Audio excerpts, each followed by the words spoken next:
Današnja oddaja je nastala v sodelovanju z javno agencijo Spirit Slovenija in s finančno podporo Ministrstva za gospodarski razvoj in tehnologijo Republike Slovenije.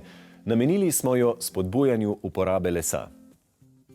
Pred kratkim smo v oddaji spoznali hišo mladega skodlarja in se navdušili nad številnimi rešitvami in izdelki iz lesa. No, danes pa je na vrsti njegov brat, ki si je hišo postavil istočasno na sosednji parceli. Glede na poklic pa ne čudi, da si je tudi on dal duška, ko gre za les. Mlad mizar s posebnim občutkom za detajle si je tukajle ustvaril topel družinski dom. Čudovita notranjost pa je med drugim tudi rezultat izjemne skladnosti in spoštovanja, ki veje med partnerjema, lastnikoma te hiše. To sta Metka in Nejc in zdaj ju bomo spoznali. Metka in Nejc, živijo. Smo v čudoviti hiši na čudoviti parceli na robu vasi, v pravilno smer je vse odprto, sončno, res zgleda sanjsko, ampak me zanima, kakšna je bila pot do tele vajine parcele in do hiše. Začeli smo razmišljati, kje bi si ustvarjali dom, kot družina, najprej moj brat, potem še jaz, oziroma brat z družino in jaz z družino. Na to se nam je ponudila možnost in smo ugotovili, da imamo dejansko v naši družini na robu naše domačije nekaj zazidljiva zemljišča in tako smo potem to po bratsko razdelili, pol Matico, pol meni in tako smo začeli razmišljati o gradnji teh dveh hiš. In kako je potem to vodilo do tega, da sta si z bratom sezidala tako rekoč enakih hiši? Jaz pa brat delava vse skupaj, od lumparij do očitno tudi gradnje hiš in družin. In tako sva skupaj razvijala idejo, govorila o tem, lahko rečem, da ima tudi zelo podoben pa skupen okus. Zato so bili tudi osnutki in sestanki z arhitektom skupni in na ta način smo prišli do neke skupne idejne zasnove. Koliko časa je trajala gradnja, kako je potekala, kako sta si tukaj razdelila delo? Arhitekt zasnove je gospod Primož Raznožnik, s katerim smo se začeli dobivati konec leta 2015. Kakšno leto smo porabili za samo papirologijo, na koncu pa se je hiša postavljala leta 2017 in pa v roku slabih 2 let smo se vselili. Ko vstopimo v hišo, se na desni strani odpre kurilni prostor, na levo kopalniški prostor in pa na hodniku garderobni del.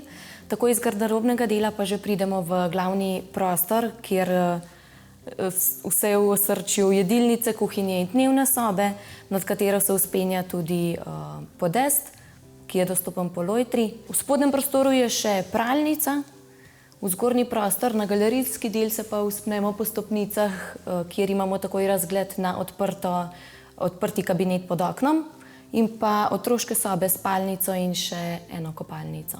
Pravi, gor imamo spalne prostore, večino našega časa pa preživimo v tem skupnem spodnjem delu, odprtem galerijskem prostoru.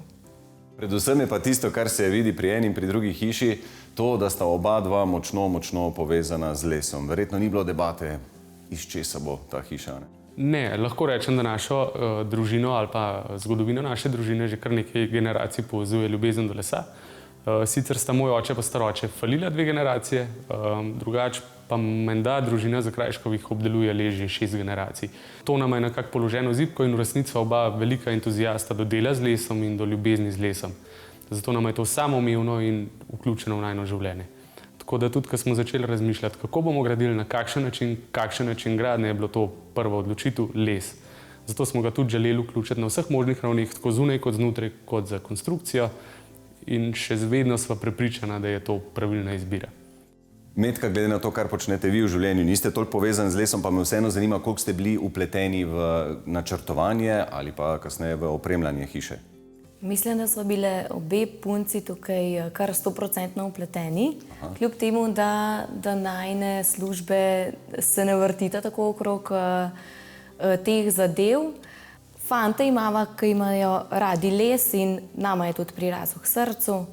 In če sta fanta izbrala naju 2, imava tudi me 2 tak okus kot fanta.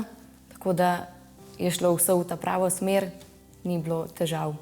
Ste bila oba dva močno vpletena tudi v gradnjo, v cel proces, ne? Od prve do zadnje zadeve, od samega izkopa, nasipanja, grabljenja do stirodura, podplošča, do betoniranja armature in posledično postavljanja hiše, do zapiranja in izoliranja sten, do montaže oken, knaufa in na koncu vsega pohištva. Metka je bila predvsem zraven. Predvsem Metka je bila ta glavna zvezda na vrhu strehe v najgloblji luknji in je zrihtala voda, že lahko rečem boljš kot večina vajencev dan danes. Wow, čestitam, Metka. Hvala. Ja. Ampak v resnici. Nekomu je sekira padla v meta, ne? Ja, obema. Me je pa res z veseljem gledava na najino hišo danes, ker veva za vsako stvar, kako je bila narejena, kako je bil speljan, kakršenkoli detajl, koliko je bilo dela zadaj. Nejc, povejte mi, kje vse ste si dali mizarskega duška pri tej hiši. Naprimer, jaz sem opazil, da se letnice na frontah ujemajo, da se lepo nadaljujejo iz fronte v fronto.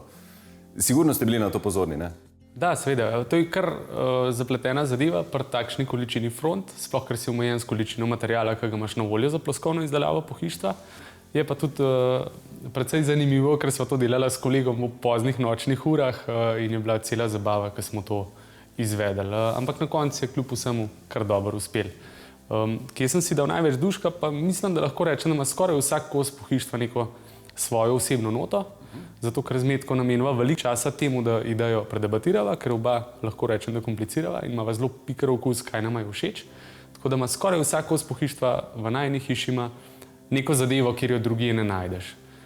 Zdaj, da bi pa prav specifično izpostavil, bi pa lahko rekel, da izstopajo recimo lestve po hiši, ki so čisto lesene izdelave v naši domači delavnici, potem klop z igro s frnikulami, se mi zdi, da jo nisem še nikjer zasledil. No, to je pa čist nekaj posebnega. Odkot ta ideja in kako to funkcionira?